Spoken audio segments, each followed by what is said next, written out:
Good morning, everyone.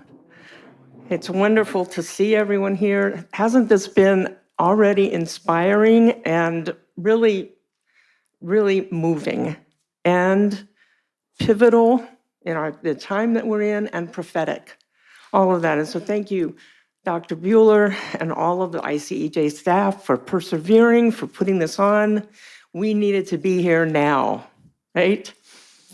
So I have been asked to speak from Esther and relate it to a current issue that's happening. And so I chose to talk about Esther, social justice, and anti-Semitism. The story of Esther teaches a timeless and universal issue of justice, that humans have the right and the responsibility to defend themselves against those who intend to murder. The right to self-defense was relevant in Esther's time. It's just as relevant today. Right now, as we meet, Israel is still involved in an unresolved and an existential battle with a radical Islamic regime that for 47 years has been focused on one thing: the destruction of the Jewish state. Esther's lesson on justice is taught in the context of an attempted genocide of the Jews of ancient Persia, instituted by a man named Haman, identified in the text as the enemy of the Jews. In response to Haman's plan to annihilate them, the Jewish people were allowed to defend themselves against all who sought to kill them. It's not a coincidence that the regime in control of modern Persia, otherwise known as Iran, seeks nuclear weapons to destroy the Jewish state. There's a spiritual connection between those in ancient Persia who sought to kill the Jewish people and those in modern Persia who seek to destroy the Jewish state. In Daniel 10, 1 through 14, Daniel was visited by a man clothed in white who spoke to him about things he'd been trying to understand. And the man told Daniel that he'd been trying to get to him for 3 weeks. What was the problem? The prince of the kingdom of Persia opposed him.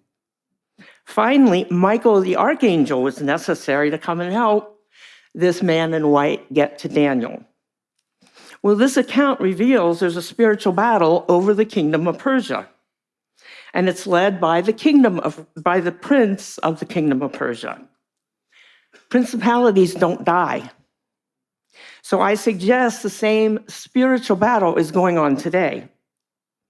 And in Daniel 10:14, the man in white told Daniel he came to help him understand what is to happen to his people, who were Daniel's people, the Jews, in the end of days.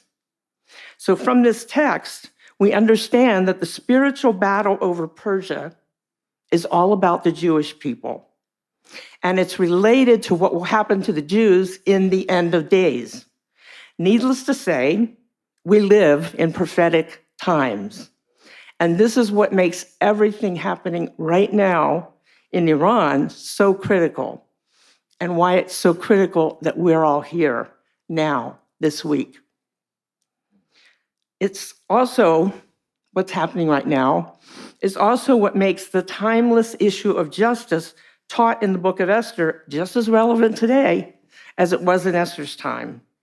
Just as the Jewish people had the right to defend themselves against Persians who came to kill them 2,500 years ago, so too the Jewish state has the right to defend itself today against the declared genocidal intent of this Islamic regime. They do not make any secret about the fact that they intend to wipe out Israel. Well, one of the most popular causes of our time is that of social justice. And it's promoted with the fervor of a false theology, which in fact it is. Social justice truly has become a religion for most, if not all of its proponents. Advocates of social justice claim to be working for justice for all. However, that's not the case when it comes to Jews or the state of Israel. Rather, the theology of social justice turned real justice upside down through its blatant hostility to Jews and the Jewish state. And in so doing, social justice warriors encourage and enable this alarming rise in anti-Semitism, which manifests as a violent hatred of the Jewish people wherever they are. Every Jew in the world is associated with Israel, and every Jew in the world is vulnerable to attack. So in order to better understand the error behind the theology of social justice, let's look at what true justice really is. I'm going to read a definition of justice from Webster's 1913 dictionary. One point is the quality of being just, conformity to the principles of righteousness in the dealings of men with each other. 2, conformity to truth and reality in expressing opinions and in conduct. Fair representation of facts, honesty, and impartiality. The rendering to everyone his due or right just treatment or even-handed justice.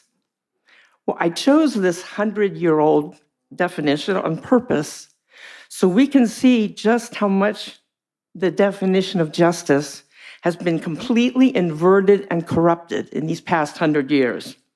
The advocates of social justice do not conform to the principles of righteousness in all things. They do not conform to human or divine law. They do not practice integrity or conformity to truth. They make up a narrative to suit their purpose. Now let's look at the definition of justice from Scripture. And as I read these texts, it'll be obvious how they expose the error of social justice belief and practice. First of all, God is just. Deuteronomy 32:4 says, "The rock, his work is perfect, for all his ways are justice. He's a God of faithfulness and without iniquity. Just and upright is he."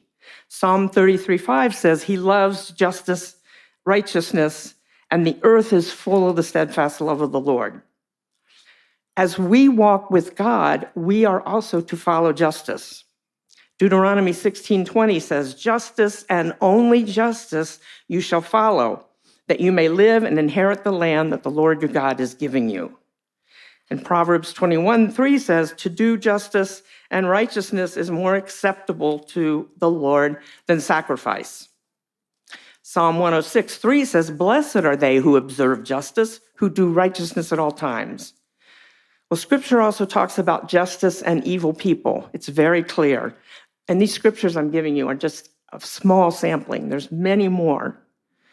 Proverbs 21:15 says, "When justice is done, it's a joy to the righteous, but terror to evildoers." And Proverbs 24:24-25 says, "Whoever says to the wicked, 'You are in the right,' will be cursed by people and abhorred by nations. But those who rebuke the wicked will have delight." The scriptures also talk about the perversion of justice. And Exodus 23, it says, "You shall not spread a false report." Proverbs 6:16-19 describes 7 perversions of justice. And the last of those is one who sows discord among brothers. And we are seeing that more and more in this culture in which we live, no matter what country we're from. So now I want to look at the definition of justice from Esther and its relation to current events, especially Israel's ongoing conflict with Hamas in Gaza, Hezbollah in Lebanon, and this radical regime that has taken over Iran. In chapter 3 of Esther, Haman falsely accused the Jews in order to get permission from the king to authorize a genocide. I know we all know the story. And the king gave Haman permission. So Esther 3:13 gives us the content of that decree. And it says, "Letters were sent by the hand of the runners to all the provinces of the king to exterminate, to kill, and to destroy all the Jews, from young to old, children and women in one day." Those 3 verbs, exterminate, to kill, and to destroy, are then used in the counter decree. So keep those 3 words in mind. And also note that they had to really emphasize this killing of the Jews. It wasn't enough to just say kill. They're going to kill, exterminate, and destroy. Well, after Esther learned about the decree, she asked the king to reverse Haman's decree. And the king said it's not possible, and that's true. Under ancient Persian law, it was not possible to reverse, to change a decree once it had been issued in the king's name. But the king said, you can write a new decree. So in Esther 8:11, we read the content of that counter decree. And it says, the king allowed the Jews who were in every city to assemble and stand for their lives, to exterminate and to kill and to destroy all the army of the people or province, their adversaries, children and women. So the same three verbs, to exterminate and to kill and destroy, are used in the exact same form as in the first decree. But this verse in chapter 8 begins with the king allowed the Jews to assemble and to stand. Those verbs in the Hebrew make it very clear this is only a position of self-defense. In that defensive position, then, they could kill, exterminate, and destroy anyone who came against them, but they couldn't take the initiative. They were only allowed to do to their enemies what their enemies intended to do to them. So this means if the enemies of the Jews had not tried to kill them, the Jews would have had no cause to kill anyone, and nobody would have died. So let's apply this to Israel's situation today. The truth is, Israel wants to live in peace and has not initiated any of the wars it's been forced to fight. Every war, beginning with the War of Independence in 1948, has been fought in response to Arab armies attacking the Jewish state for the purpose of wiping it off the map. In other words, all of Israel's wars have been defensive wars.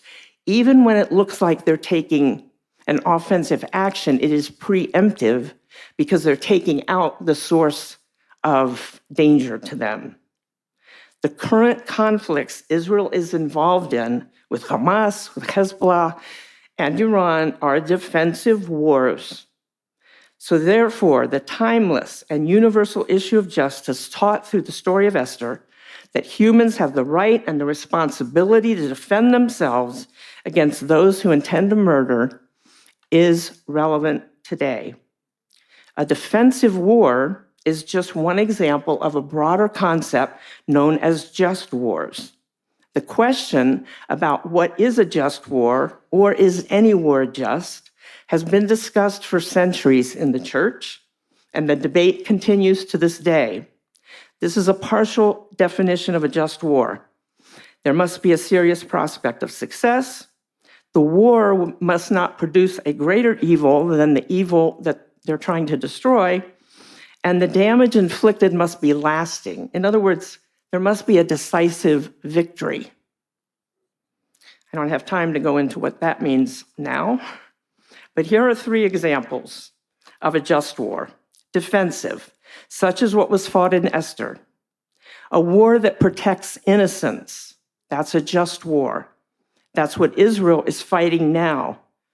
Israeli citizens are targeted by terrorists, and the state of Israel is protecting its citizens. And then there's a preventive war, such as the one that's fought to prevent Hamas, Hezbollah, and Iran from being able to destroy Israel. A preventive war is initiated in the belief that to delay that war it would allow for what was going to happen later to be even worse.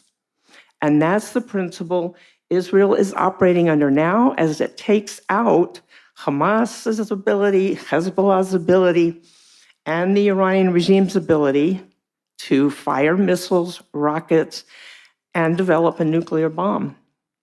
The truth is, Israel is fighting wars on multiple fronts that are defensive, that protect innocent lives, and prevent a greater danger if the war was put off.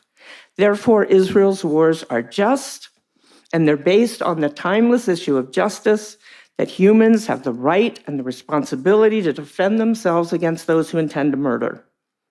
Well, in addition to this important principle, Esther teaches us the necessity of taking action against evil, no matter what the cost.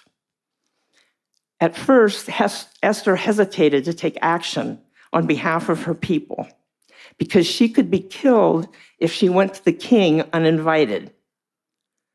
Mordecai was telling her to use her position and help her people, and Esther said, "But you can't go to the king if you're not invited." Well, in response to that, Mordecai said she wasn't going to be any safer than any other Jew if she didn't take action.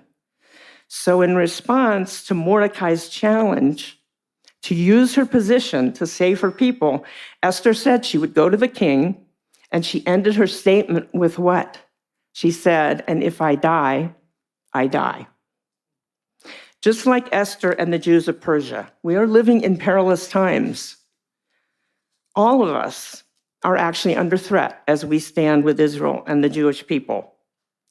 But just like Esther, we have been placed in whatever position we've been placed in for such a time as this. In the face of rising Jew hatred and opposition to Israel, we must do whatever we can, wherever we can, however we can do it, in spite of opposition and possible danger. It's a false hope to think that if we keep quiet in the face of rising evil, that we'll somehow be safe. It doesn't work that way. All it takes for evil to win is for good people to do nothing.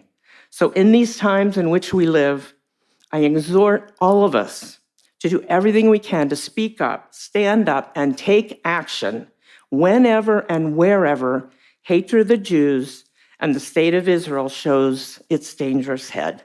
Thank you.